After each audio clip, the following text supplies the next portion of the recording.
Monserrate, consultora premium de avalada trayectoria en real estate, analiza su cartera y le propone la mayor rentabilidad a corto plazo. ¿Quieres poner en valor tus activos inmobiliarios? Contacta con nosotros y daremos cumplimiento a todas tus expectativas. Llama al 96 368 77 11 o en www.monserrateinmobiliaria.com. Monserrate, tus asesores inmobiliarios de confianza.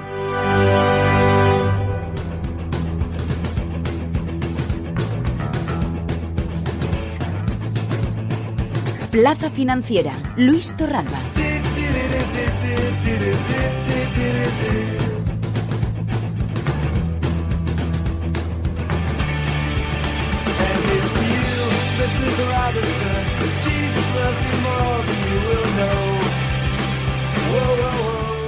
Nueva edición de Plaza Financiera aquí en Plaza Radio para abordar otro tema de actualidad. Si la semana pasada incidimos en el análisis del sector bancario, para esta ocasión hemos elegido el sector de las utilities, es decir, luz, agua, gas, y para eso traemos con nosotros a Javier Domingo, analista de la fintech valenciana Finline. Muy buenos días, Javier. Buenos días.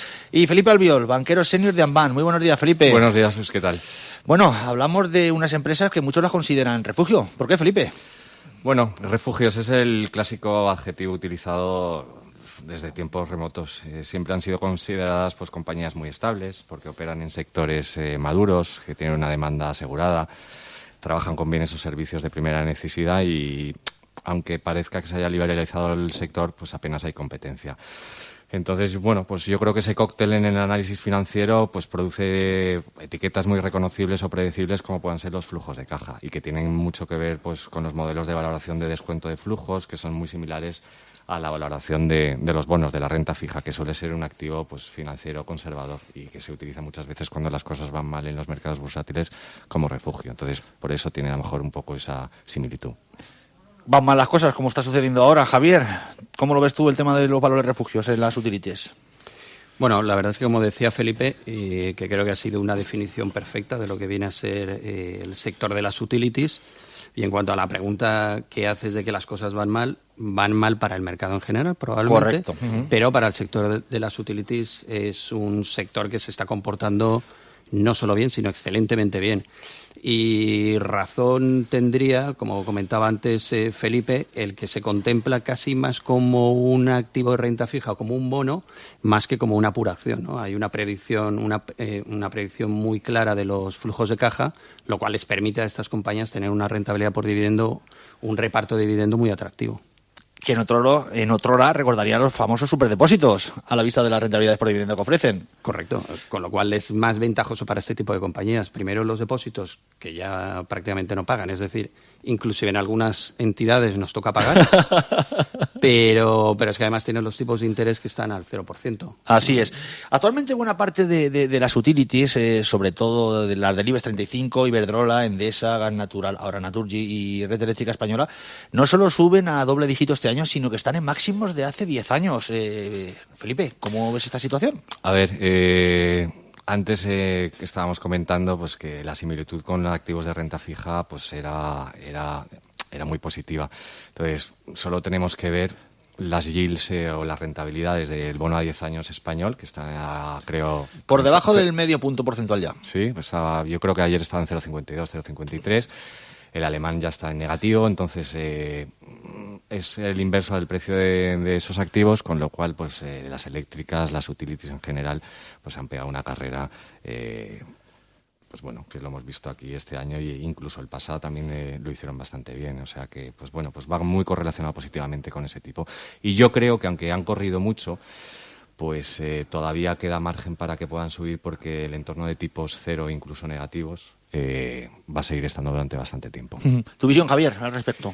Pues fíjate, yo coincido al 100% con Felipe. Tan solo añadir también que desde un punto de vista ya de gestión, es decir, si eres un inversor que quiere invertir, valga la redundancia, en el mercado español y coges el IBEX, si quitas los bancos, Bankia, BBVA, Santander, Sabadell, etcétera, te quitas 5 bancos y te queda Inditex más a las utilities.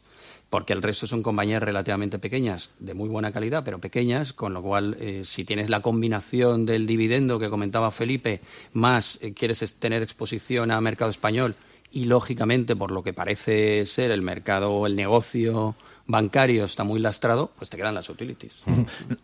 Perdona, Felipe, ¿quieres apuntar algo? Sí, a ver, aparte de lo que hemos comentado, pues no hay que obviar que el plan de negocio de este sector, pues bueno, apunta de nuevo a positivo.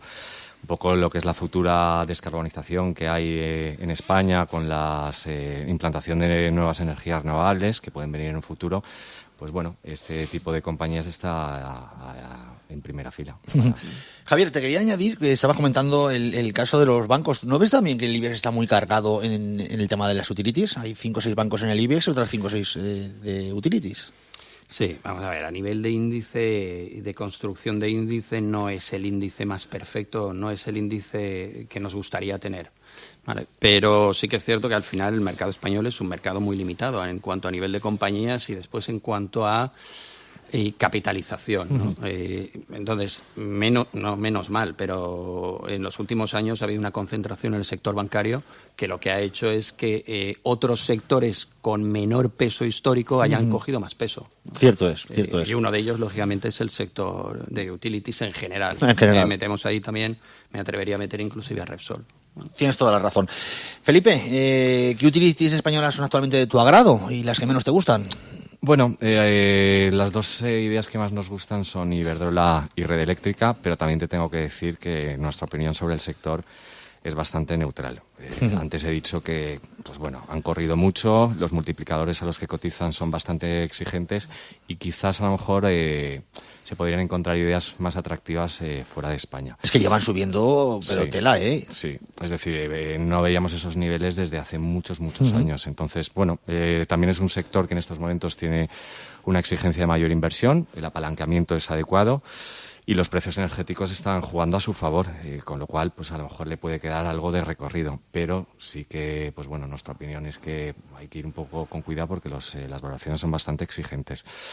Y luego, pues bueno, apuntar que, como he dicho antes, pues todo lo que es el impulso de descarbonización que va a haber en España con las nuevas medidas y la entrecomillo, la estabilidad que pueda haber en la nueva normativa regulatoria de todo lo que es las energías renovables, puede impulsar un poquito pues algo más a este tipo de compañías que también ya lo ha impulsado durante este año.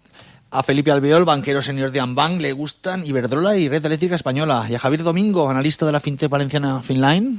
Y de reconocer que conozco a Felipe desde hace tiempo, pero no habíamos hablado de qué compañías le gustaban a cada uno. Pero me da gusto personal el pensar que coincidimos en la selección, ¿no? Tanto Iberdrola como Red Eléctrica. Son dos compañías con perfiles totalmente distintos, ¿no? Iberdrola es una compañía que a mí personalmente, o a nivel de despacho, nos gusta más por la diversificación que tiene, tanto geográfica como de negocio. Y después hablamos al principio de Galán.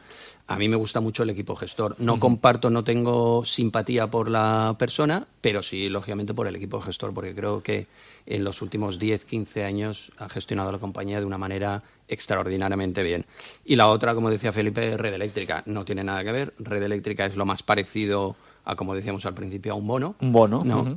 Me gusta, lógicamente, porque es una compañía donde los flujos de cajas son perfectamente predecibles y el pero que le pondríamos era la incertidumbre política que puede generar o derivar en esa, digamos, en ese cambio regulatorio, ¿no? Y en Red Eléctrica yo creo que es de todas las utilities españolas la que más se vería afectada.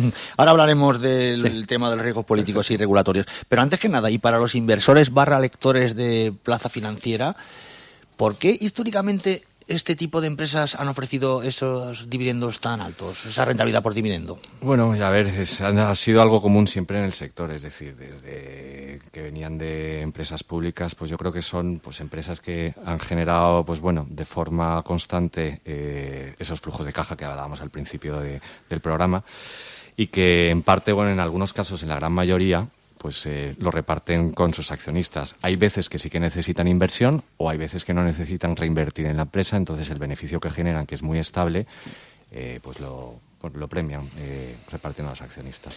Javier, porque son empresas que necesitan muchas inversiones. Hablamos de sí. Son empresas que son relativamente intensivas en capital. Sí que es cierto que no es lo mismo una red eléctrica que vamos a meter en este mundo de las utilities en términos de comunicaciones a lo que podría ser una compañía como Telefónica, sobre todo determinada parte o determinado negocio, o lo que era en su día Vertis, ¿vale? Pero sí que es cierto que son intensivas en capital, pero también son muy generadoras de flujo, con lo cual en términos netos son generadores de flujo de caja, probablemente el sector que más generación de flujo de caja tiene, ¿no?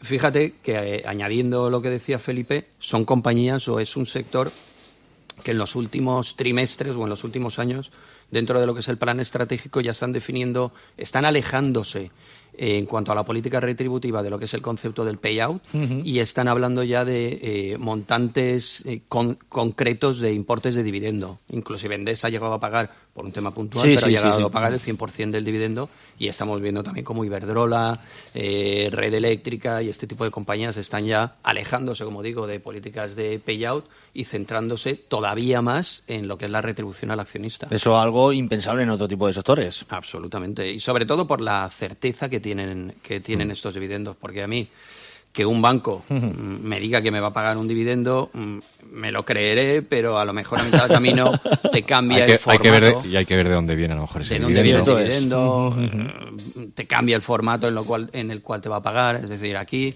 volvemos a lo que decíamos al inicio. Hay una certeza de los flujos y hay una certeza de que ese dividendo que han dicho que te van a pagar realmente lo vas a cobrar. Que normalmente suele ser a primeros días del año o a los primeros días de julio. Estamos a la vuelta de la esquina del segundo dividendo. Aparte, España siempre ha sido un país muy clásico, con Reino Unido también, con una rentabilidad por dividendo bastante alta. Entonces, pues bueno, lo que comentaba antes Javier, en el caso de las utilities, pues sabes perfectamente de dónde viene. Otra cosa es que a lo mejor todo lo que están generando de flujos lo repartan al accionista y no amorticen deuda. Con lo cual, pues bueno, a lo mejor tienen que vender en un futuro activos, como está pasando ahora. Como está sucediendo, sí, señor. Con Naturgy. Pero bueno, es mucho más sano ese dividendo que a lo mejor el dividendo del sector financiero, que en algunos casos había bancos que tenían pérdidas y todavía repartían dividendo. La verdad que sí. Bueno, ahora sí que incidimos en el tema de los riesgos políticos y regulatorios que tan de común están en este sector, Javier.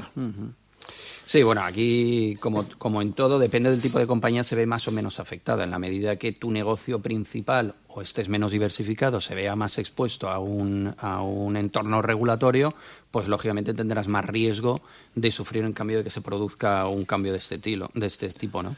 Y yo concretamente en España, y aventurándome un poquito a lo que puede venir, sí que andaría con cautela en determinadas compañías por la posible, formación de gobierno, ¿no? Si hay una formación de gobierno que ya hemos visto en que determinadas opiniones están un poco, en contra de este tipo de compañías un poquito más grandes, pues tipo Iberdrola, en contra pues de los costes de la energía, etcétera, pues puede tocar algo el marco regulatorio.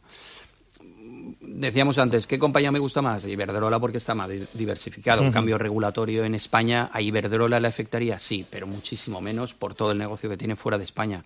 Una compañía como la que decíamos antes, Redesa o Red Eléctrica ahora, pues es una compañía que a mí me encanta, pero lógicamente si hubiera un cambio del marco regulatorio, pues se podría ver afectada. Y además, en este caso concreto, en el caso de Red Eléctrica, tiene un componente donde el free float es muy bajito. Sí, eso es verdad. Tiene mucho inversor institucional y el institucional ve algo parecido a riesgo político, riesgo regulatorio y sale en bandada, con lo cual... Y hay fondos extranjeros en Redesa, en Red Eléctrica Española. Se saldrían y con el escaso free flow que tienen estas compañías es un cóctel bastante explosivo. ¿Cuál es tu visión al respecto, Felipe? Bueno, coincido mucho con Javier, es decir, es el gran punto débil de este tipo de compañías, porque siempre que hay pues un cambio de gobierno, pues uno de los puntos importantes es... todo este tema y encima, pues bueno, como llevamos mucho tiempo que los consumidores estamos pagando una factura de luz alta, pues es un tema a tener en cuenta. Lo que pasa que siempre, aunque hay mucho ruido, pues luego pues tienen las espaldas bastante cubiertas y no han tenido tampoco excesivos problemas. Pero sí que es verdad, por ejemplo, ahora hay un caso en Reino Unido, el Partido Laboralista, que es el partido de la oposición, pues hay una propuesta de nacionalizar los servicios básicos como redes de gas o eléctricas. Pues eso, quieras o no, aunque sea una propuesta y del partido que está en la oposición, pues afecta a las compañías, pues porque el futuro predecible ya es menos predecible y porque los ingresos pueden caer. Hablamos Reino Unido, donde hay intereses y muchos de Iberdrola. Javier, ahí están con los de Scottish Power. Sí, por eso te digo que al final, esa es otra partida. Sí. Es decir, tenemos en medio el proceso de Brexit. Que veremos cuándo se soluciona. Exacto.